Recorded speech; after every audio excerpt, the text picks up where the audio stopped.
Hi friends, நம்ம சுவாமியோட update நிறைய வந்திருக்கு. தமிழ் சீரியல் இல்லை, ஆட்டோ விஜயசாந்தி சீரியலில் வர்ஷினி கூட இருந்து இவர் நிறைய ஷூட்டிங் ஸ்பாட்டில், அதாவது மழையில் நனைஞ்சபடியே அழகாக கொடுத்துருக்காரு. டான்ஸும் சரி, வர்ஷினி கூட அவ்வளோ ஒரு ஃப்ரெண்ட்ஷிப்பாக கொடுத்துருக்காரு.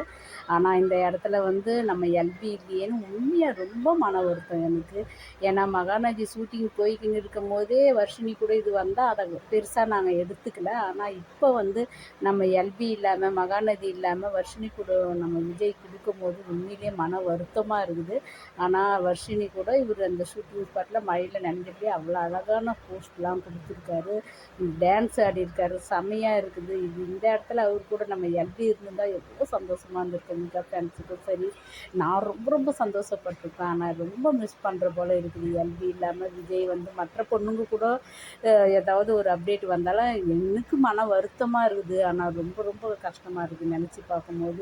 எப்போ நம்ம விஜயும் காவேரியா சேர்ந்து இவங்க இன்னும் மறுபடியும் மகாநதி 2ஓ இல்லை வேறு சீரியலோ எடுப்பாங்கன்ற ஒவ்வொரு நாளும் திங்க் பண்ணிக்கினே இருக்கிறதா இருக்குது. அது மட்டும் இல்லை, நம்ம காவேரியும் வந்து ஒரு ஃப்ளவர்ஸ், அதாவது ரோஸில் வந்து மைக்கை செதுவின்னு பேசுகிறாங்க. இந்த இடத்துல கூட இருக்கிறவங்க கேட்கும்போது அவ்வளோ ஒரு புன்னகை, அவ்வளோ ஒரு அழகான சிரிப்பு.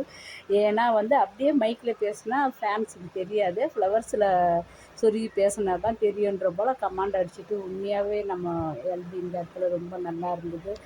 எல்பியும் சுவாமியும் சேர்ந்து நடித்தா எங்களுக்கு இவ்வளோ சந்தோஷமாக இருக்கும். அவங்களோட தனித்தனி அப்டேட்டு பார்த்து நாங்கள் சந்தோஷப்பட்டுக்கிட்டு தான் இருக்கிறோம். இருந்தாலும் 2 பேரும் ஒன்று சேர்ந்து ஏதாவது ப்ராஜெக்டில் வந்தாங்கன்னா உண்மையிலேயே இந்த சேனலுக்கும் சரி, விகா ஃபேன்ஸுக்கும் சரி, ரைட்டர் எல்லாருக்குமே உண்மையிலேயே நாங்கள் ரொம்ப நன்றி கடன் பட்டிருப்போம் போல் இருக்குது. எங்கள் விகாவுக்காக நாங்கள் மறுபடியும் காத்திருக்கோம். By by.